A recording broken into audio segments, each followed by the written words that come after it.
I'm Shane. And if you like what you hear, make sure you hit that thumbs up button real hard, and make sure you subscribe to Comic Movie Marks. And also click that little bell for all of the notifications. Whee! Always remember, If Trailer Trash can do it, anyone can do it.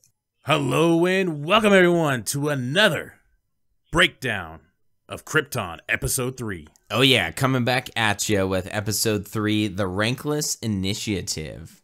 And this is take 2 for us because someone was on mute just a minute ago. So good old Audacity and, you know, all of our background stuff.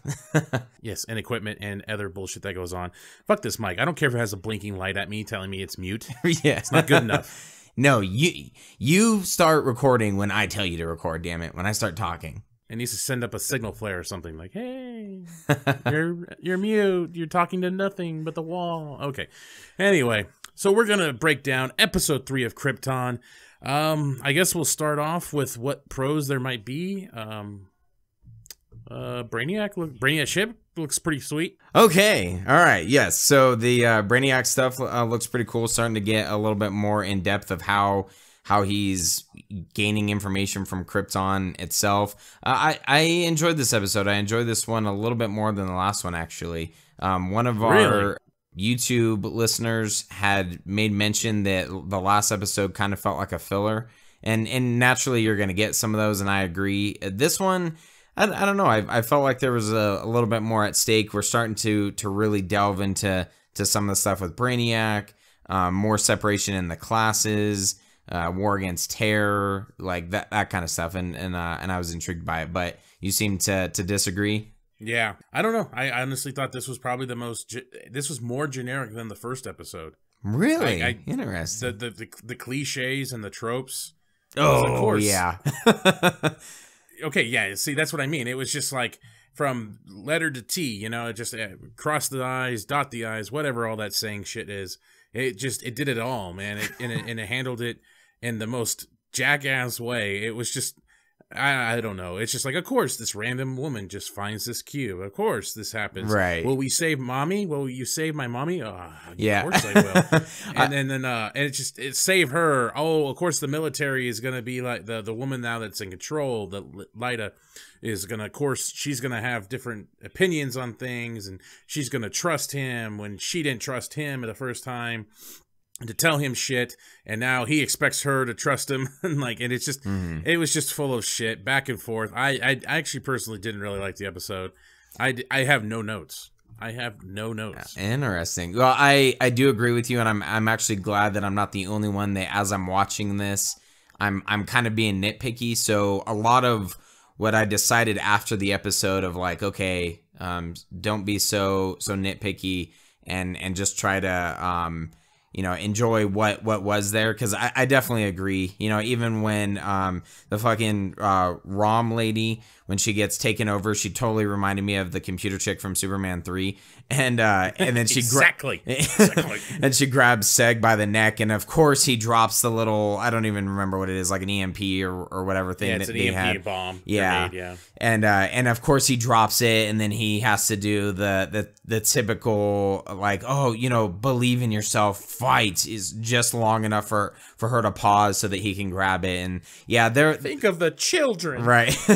there was definitely a ton of that in this episode for sure. I feel like the show just in general is sticking to a lot of the stereotypical tropes of you know, sci-fi and TV shows just in general. Has a lot of kind of the same crap. But the stuff that I did like was the Brainiac stuff of like, okay, how is he gonna gain knowledge, and like, you know, he has the what the hell do they call it? Hold on, looking at what little notes I do have. What, his Dungeons and Dragons dice? The sentry is what they were calling it. The little sentry thing that eventually, you know, takes over a host, and then that's how it. Yeah, it was the Dungeons and Dragons dice. Yeah. Yeah, basically. So I thought that was kind of cool that that they're starting to peel back layers of how Brainiac is gonna, you know, essentially try to take over Krypton. And then some of the stuff which I wish they would focus a little bit more on and less on the generic stuff. that we can nitpick all day, is kind of like the separation of the classes and why they have those, and the religion and stuff that we talked about in episode 2. Because I did think it was kind of cool that you have this mother who, the separation of the classes is getting so far further and further apart that this mother is having to go work salvage to find whatever she can and sell them on the black market, or turn them in or whatever to get money so that she can feed her daughter. I wish that there was more of that, but as you said, yeah, of course she gets taken over, and and then they kind of play on that whole thing.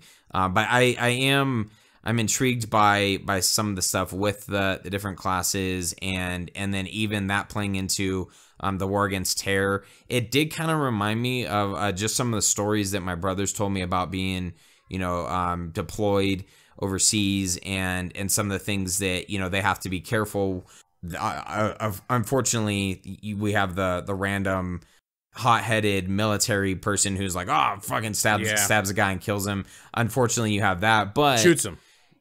Oh yeah, that's right. Shoots him. She's choking one guy and then shoots the old man. Right, yeah, and kills him for almost no fucking reason, just to have more chaos break out. But if you kind of ignore all of that stuff and the things that they're talking about of like, we're trying to fight these terrorists, but on one side it's like, no, all right, we're gonna go in there and we're gonna just freaking knock some heads around until we get answers, and then on the other side it's like, no, you have to.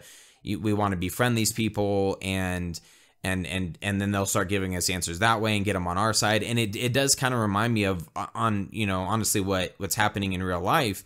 When you look at it from that aspect, again, you do have the tropes, and it is a TV show, so just random shit's gonna happen. But I enjoyed that, and I hope they continue to delve a little bit more into that. Like that's what I'm finding most intriguing is kind of the internal conflict, with the terrorists of Black Zero and the different classes, the what do they call it, the classless or rankless, the rankless society, and I'm enjoying that. I'm kind of enjoying that internal struggle, and then you kind of couple it with the Brainiac stuff and the bigger picture things.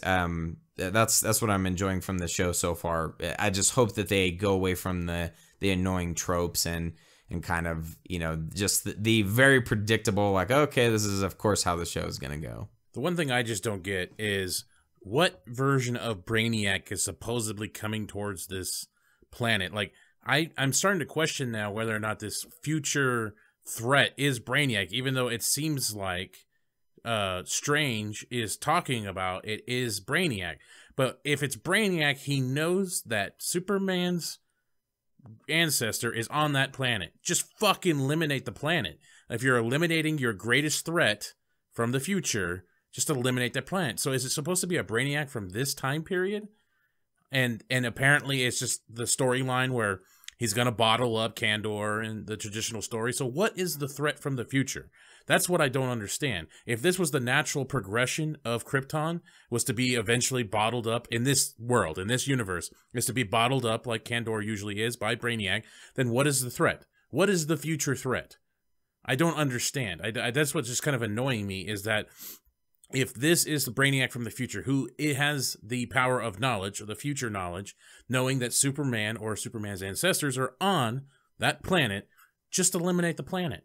Just eliminate the city. What's this tiptoeing around sending a fucking egg or whatever it is to the planet and to just fuck up some random woman so he can find information? And he even says, like, you are worthy of being captured or whatever it is, being taken over. Like, this doesn't seem like a Brainiac of the future. This seems like a Brainiac of now. So I'm just really confused on where this future threat is coming from. It seems like this was going to be the natural order for Kandor no matter what. No matter what. So I don't know. I'm very confused. Yeah, that's a good point. I didn't really think about that. It's, yeah, hopefully that's something that gets answered in future episodes, because it does kind of, I was just accepting it of like, oh yeah, here's the natural progression of things. But yeah, if you almost eliminate the Adam Strange stuff and you just have like the natural progression of like, oh, here's the backstory of Krypton. That's almost like what it is. Like not necessarily the future. It's just like, oh, we're gonna go back in and tell the story of how Krypton ultimately blew up. That's almost how I've been watching it. Not necessarily the threat of the future stuff.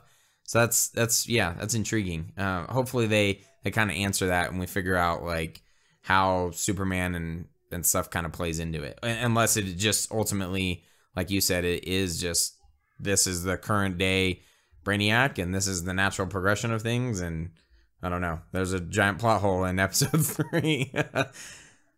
It just confused me. It literally just confused me. And with the cliches and tropes just surrounding it all, I'm like, okay. I kind of lost interest, and that's why I just didn't have notes. I was just like, I'm like, all right. Well, I'm always going to continue to keep watching this, but this is just it's lazy. It's kind of a lazy show. It feels lazy. Agreed. And they're just dragging things out, and that's one thing I hate about these 20-something episode TV shows. That's why I don't like The Flash. That's why I don't like Arrow. You know, I don't like those type of shows because they drag things out so long, and this just seems like a ridiculous way to drag things out. Now, if that Rao guy is, my suspicion now is that he's possibly future Brainiac, and that's the control. That's the possible interference in the timeline.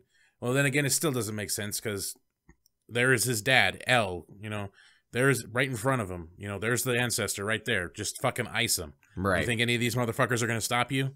You know, just make something up. You're the Grand Wizard or whatever, you know, behind the curtain. Right. Just make something up and get him killed. End of story. You won. No more Superman.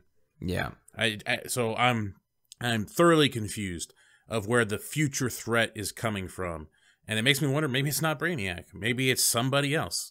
Maybe this Rao guy is actually somebody else. It's a side character or another character in the Superman mythos. I remember somebody was saying that Mongol is supposed to be in this. In our comment section, somebody said Mongol was going to be in this series. Now, I don't know what season or what plans they have for him. Right. And definitely Mongol isn't the motherfucker behind the helmet because that's a tiny Mongol if it is. But I don't know. Maybe that's the guy. Maybe that's the future threat instead of Brainiac, and maybe they're going to use Brainiac for manipulation. I don't know. Yeah. I'm just speculating. I'm trying to make sense of what I saw. Yeah, I actually that is a good point because I was kind of curious where they were going to go. Kind of my feeling was they're moving along with Brainiac so quickly, like really quickly. I'm wondering at what point do they stop him and then Brainiac has to circle back around. You know, or something, because unless this show is only planned for one season, which I don't think it is. Circle back around. Yeah. Beep, beep. Missed my fucking exit again. Next time, Gadget. Next time, like I don't know. That's Professor Claw. Right? Yeah, exactly. Like they thwart his plans for now, and then he's got to come back in the future. Like that's the one thing that I'm wondering, because it does feel like. This is the ultimate payoff of like, okay, you know, here comes Brainiac and he's the threat from the future and stuff like that. But I think we're supposed to. I mean, if you look at the preview of the next episode, they're like it said something about twists on twists or some shit of like how they're, which I'm like there hasn't been a single twist so far, so I'm not sure where this is coming from, but you know, maybe they're gonna throw a monkey wrench in everyone's ideas and thoughts of this show, and it's not going to be Brainiac who's the ultimate villain, and you know who knows where they'll go from here. I'm assuming they're planning on more than one season, so maybe Brainiac isn't he's just kind of the decoy. So we'll see. Yep, we will see. So I guess we could try to score this, I guess. Yeah, I haven't even been keeping track of the other stuff I've been scoring. I do like with some of the things that I spoke on earlier. I like this episode a little bit more than the last one, so I think I'll give it like, what did I give the last one? 3.2 or something? 3.4? Maybe I'll give this one a 3.6. God damn. All right, I give it a 2.4. Okay. Out of 5. All right. I did not like this episode. I thought it was more filler than the last one.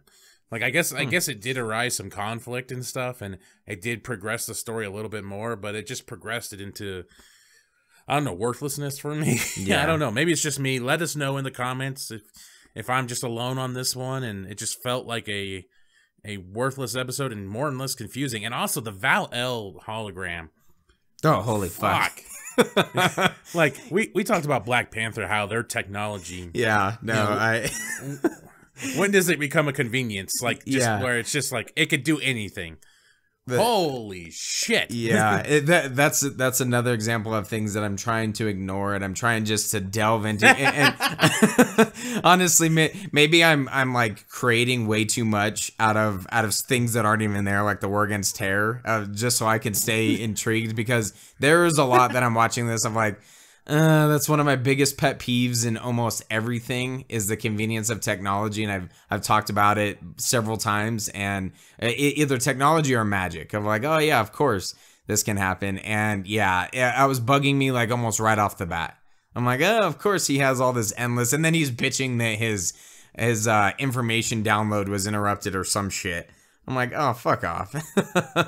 So he looks at Strange. He looks at Strange. You know I'm a hologram. Yeah. I wouldn't fucking be able to tell, motherfucker. Right. Yeah, you can do everything. Yeah, no, you're interacting with me like you knew me all this time.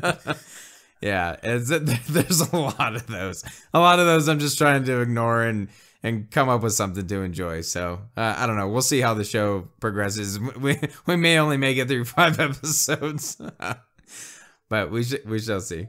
Next week looks just as dreary, so we will see. Yeah. I barely even noticed the next week's episode. So we'll see. I like how the Zod family rules every squad, by the way. That's also...